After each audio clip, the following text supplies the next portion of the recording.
Okay जी। Sorry for the interruption. कुछ problem हुआ और जिसकी वजह से इंटरनेट चला गया। ओके। मैं ये बात कर रहा था कि हमारे जो मेरे पास एक्सेस पॉइंट है इस वक्त, उसकी आईपी है 192.168.10.1। मैंने इसका पासवर्ड लगाया और उसके बाद मैं आ गया यहाँ पर डीएचसीपी में, क्योंकि इस वक्त मैं बात ही सिर्फ डीएचसीपी की कर रहा हूँ।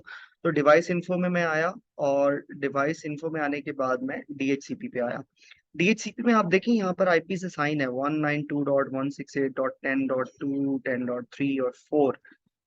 तो इनके जरिए से आप जो है वो इन आईपीज के जरिए से मुख्तलिफ जो है यहाँ से देख सकते हैं कि ये कितनी आईपीज असाइन कर चुका है। और ये इसने इसके मुतल्लिक कहा है कि जी इनके मैक एड्रेसेस हैं इसके पास, और होस्ट नेम्स इवन इसके पास मौजूद हैं, दो लैपटॉप्स के नाम है यहाँ पर। और यहाँ पर इसके पास मौजूद है कि जी ये जो आईपी इसने साइन किया वो कितनी देर के बाद एक्सपायर हो जाएगी। तो ये कहता है जी कि 23 घंटे 53 मिनट और 33 सेकंड के बाद ये एक्सपायर हो जाएगा। मैं दोबारा इसको जरा रिफ्रेश करता हूँ ताकि आपको दिखा सकूं। अब ये देखें, ये कह रहा है जी कि 23 घंटे और 52 मिनट और 44 सेकंड के बाद ये जो है वो एक्सपायर हो जाएगा, और इसी तरह से ये टाइमर चल रहा है। तो अगर सपोज मैंने ये जो आईपी एक्वायर की हुई है इसको मैं यूज करना चाहता हूँ इस डिवाइस पे, करंट डिवाइस पे जिस पे मैं इस वक्त मौजूद हूँ, इस डिवाइस पे मैं अगर इसको यूज करना चाहता हूँ, तो मुझे जो है ना वो इसको क्या कह सकते हैं कि मैं 23 घंटे तक के लिए इसको यूज कर सकता हूँ। तो एक एक काम की बात ये थी जो मैंने आपको समझा दी कि हमारे पास ना आईपीज वगैरह यहाँ पर मौजूद हैं। और डीएचसीपी सर्वर से मुतल्लिक बताते हुए मैंने आपको बताया कि जो आपका राउटर है या एक्सेस पॉइंट है वो आईपीज असाइन कर रहा है। ये एक एक उसके जिम्मे ये भी ड्यूटी है। यहाँ पर मैं थोड़ा सा फर्दर मूव कर रहा हूँ और मैं यहाँ पर लैन के ऑप्शन में आ रहा हूँ, एडवांस सेटअप में आके मैं लैन पे आ रहा हूँ। यहाँ देखें, लैन पे जब मैं आया तो ये देखें, ये आ रहा है 192.168.10.1, और ये सबनेट मास्क इसका आ रहा है 255.255.255.0, यानी कि क्लास सी।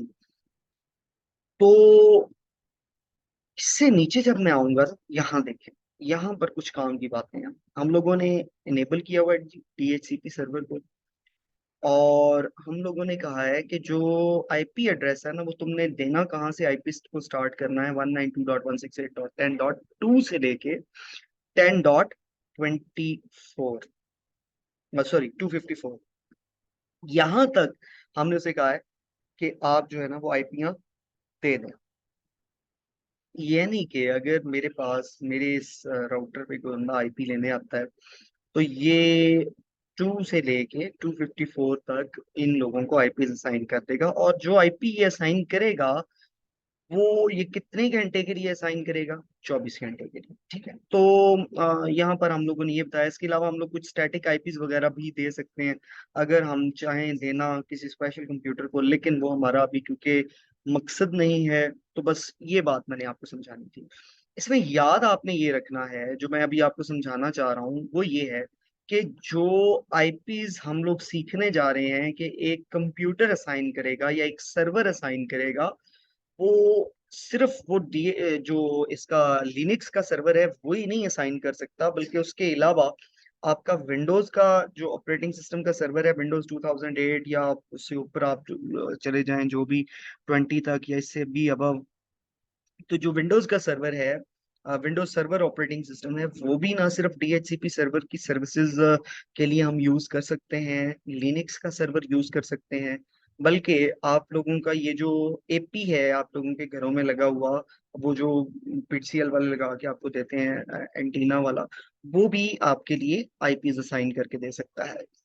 तो यानी कि ये एपी भी एक डीएचसीपी सर्वर की सर्विसेज के लिए यूज कर सकते हैं आप। उसके अलावा आप लोग लिनक्स का एक अलहदा से कंप्यूटर या सर्वर बना के उससे भी आप नेटवर्क को आईपीज असाइन करवा सकते हैं, और आप विंडोज सर्वर के जरिए से भी डीएचसीपी की सहूलियात प्रोवाइड कर सकते हैं। तो दो तीन तरीके आपके पास अवेलेबल हैं। और ये तो था कि सिंपल डायरेक्ट तरीका, इसके अलावा भी कुछ और चीजें, कुछ और टर्म्स आएंगी, अगर वो आपके इधर बुक में आती हैं सिलेबस में, तो इंशाल्लाह we will discuss them.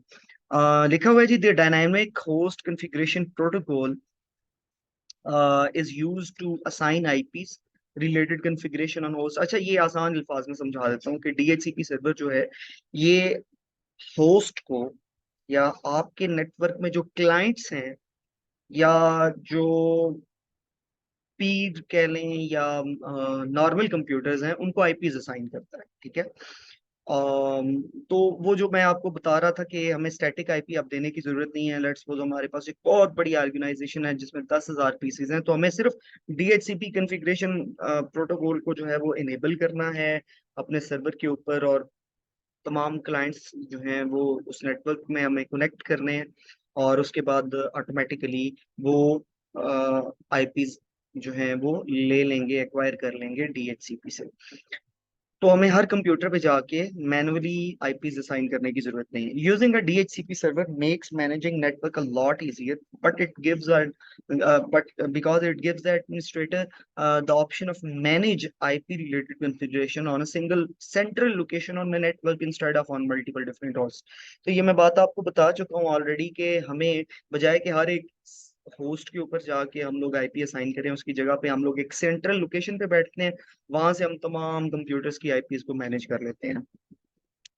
Counter two common belief, ये हमारे पास एक कॉमन बिलीफ है, या एक हमारे पास एक कॉमन कह लें कि एक स्टेटमेंट हमें मिलती है कि डीएचसीपी जो है ना वो सिर्फ आईपी असाइन करता है, लेकिन नहीं, ऐसा नहीं है। डीएचसीपी कॉन्फ़िगरेशन प्रोटोकॉल इसके अलावा भी और बहुत सारे काम करता है।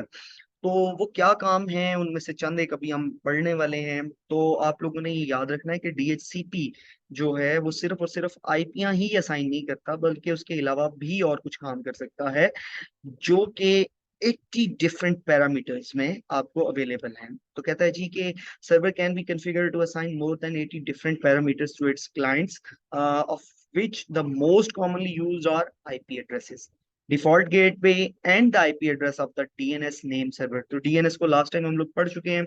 तो अगर आपको, वो मैंने कहा था ना कि हम लोग आगे चल के पढ़ेंगे कि डीएनएस के बारे में कौन इसको बताता है क्लाइंट को हमारे एक नेटवर्क में रहते हुए, तो वो यहाँ पर हम लोग बेसिकली क्या करेंगे, अपने डीएनएस सर्वर की आईपी दे देंगे। तो हम लोग तीन काम करने जा रहे हैं। एक, हम लोग आईपियां असाइन कराने जा रहे हैं, आईपी एड्रेसेस असाइन कराने जा रहे हैं।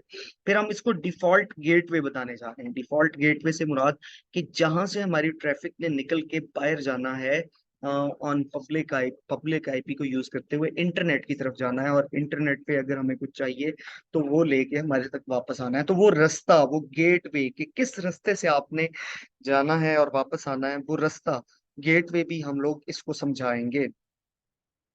और तीसरा, DNS, when a client comes up, it will send a DHCP request to the network। अब ये हमें वो बताने जा रहा है कि मैकेनिज्म क्या है, किस तरह से क्लाइंट जो है वो एक आईपी एक्वायर करता है। तो वो कहता है जी कि सबसे पहले एक क्लाइंट आता है, और वो एक डीएचसीपी की रिक्वेस्ट करता है आपको नेटवर्क के अंदर। तो DHCP request is send as a broadcast. क्यों इसको ब्रॉडकास्ट के तौर पे सेंड किया जाता है? एक्चुअली हो क्या रहा है, थोड़ा सा इसको ग्राफिकली आपको समझाने जा रहा हूँ। यहाँ देखें, लेट्स सपोज हमारे पास ये एक कंप्यूटर है, और ये एक कंप्यूटर है, ये एक कंप्यूटर है, ये एक और कंप्यूटर है, और ये हमारे पास एक और कंप्यूटर है, और ये एक और कंप्यूटर है। तो हम इनको आपस में कनेक्ट कर देते हैं जल्दी से। ये हमारी एक लाइन लग गई, ये हमारी दूसरी लाइन लग गई, ये आपस में कनेक्टेड हैं कुछ इस तरीके से। किसी भी पैटर्न के अंदर ये कनेक्टेड हो सकते हैं, जरूरी नहीं कि ये हमारे साथ जो है ना वो इसी पैटर्न में कनेक्टेड हो। बात क्या है, ये कुछ इस तरह से हमारे